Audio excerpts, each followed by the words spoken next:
Hey guys, how y'all doing? Before I get into my recap of RWBY's new chapter, which is on chapter 6 of volume 4, I apologize if this recap is a little bit late than usual because I decided to go watch the chapter with my niece or something because she loves RWBY, and we watched last week's chapter, which was on YouTube obviously, and watching this week's chapter, today's new chapter, and today's new chapter was pretty hectic, and I did have a discussion with her, which I will possibly save at the end, And in this chapter, of course, the recap might be a little bit short, so don't be too surprised. But if it's a little bit long, I must apologize. But I suggest you go watch the chapter first before you even come into this recap, spoiling yourself, So if anything else, let's just get this started. Okay, at the beginning of the episode, after the opening, which I always enjoy listening to every day on a weekly basis or daily basis, we had to it that our group, Team Ranger, which consists of RWBY, Nora, Jean, and Ren, are all going to the next location, of course, and they trying to go reach the location Haven. There was a little small comedic argument about RWBY leaving her home for about 2 to 3 weeks or so. I'm thinking in my mind, girl, I understand about being far away from home, but as I understand from a certain time skip, they say it's been 6 to 8 months past already. So I don't know what to believe anymore. Okay, call me Mr. Stupid or just knock me in the noggin if you want, but besides all that, they end up entering a village or a place that looks like it's been abandoned. And there was a sign called Oniyuri or Aniyuri, whatever you want to call it. And Ren therefore makes a backstory about what's been happening to this thing. Apparently, back then, a long time ago, there used to be some kind of disagreement of certain richest people of Ministral who do not like how the system works. So they try to make their own kingdom, make their own city, and try to make it work, Live on their own terms, their own laws. You know how it works. Anyone, you know how it works, that kind of thing. But what makes it more frightening is that Ren's parents was actually part of this. And because the Grimm attacked or something, that's when all hell breaks loose, The city was never finished, and it was left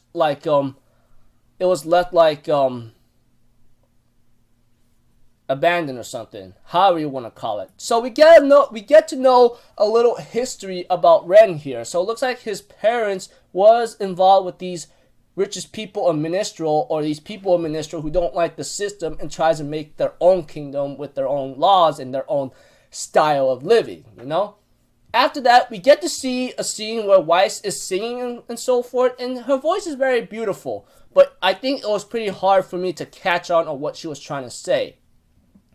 Eventually, there was a time where she does see a painting and so forth, and her father goes like, "Where are you going?" And Weiss is like, "Oh, I'm gonna go get a drink or something. We have people for that." And Weiss is like, "No, I could get it myself." I'm like, yeah, Dutton dad, cool and all, understandable, but no, I would not allow anyone to get my drink or something.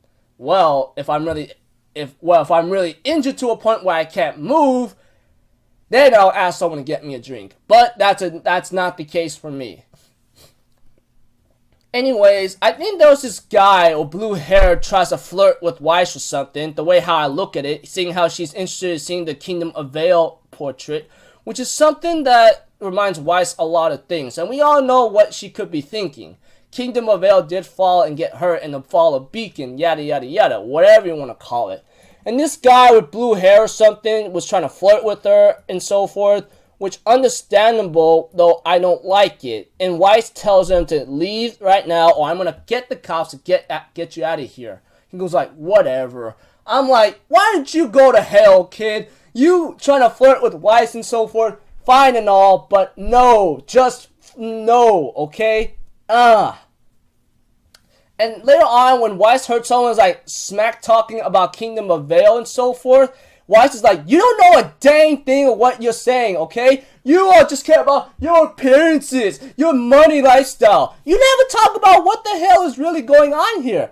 And Weiss really did snap out in this episode, or this chapter. And it's been a while since I saw her snap out. Last time I saw her, like, maybe throw a tantrum or telling someone off like that was possibly Ruby and Blake, Well, she didn't tell them off, but kind of felt annoyed by them. Yada, yada, yada. Whatever you want to call it. Eventually, her father goes like, yo, knock it off. You're embarrassing us. She says, let me go. And the moment she falls down, she involuntarily, accidentally, if anything, summons her semblance, which resembles a boar-like creature, Which is like, holy crud, it looks like... I was pretty shocked to see how she summoned that kind of thing right away with her kind of stooped up, angered emotions. So... And that thing was about to attack the person who, was talking smack about Vale, but apparently it is stopped by Mr. Ironword. And the girl goes like, lock her up! She's crazy! She's psycho! And Ironwood's like, hey, she brought up a good point about what you've been doing, okay? So, I'm glad of that. And Weiss, I don't think I'll be in a position to say this, but I would have not done that in public right now, screaming out and so forth like that. But with her being at home for a long time and so forth, I may blame her or I cannot blame her, because someone smack talking about your school or some place that you worked at or something, you're not gonna let that go, unless you got a different mindset like me, which no one does. Speaking of which, don't listen to me. Anyways, her father looks really disappointed and so forth.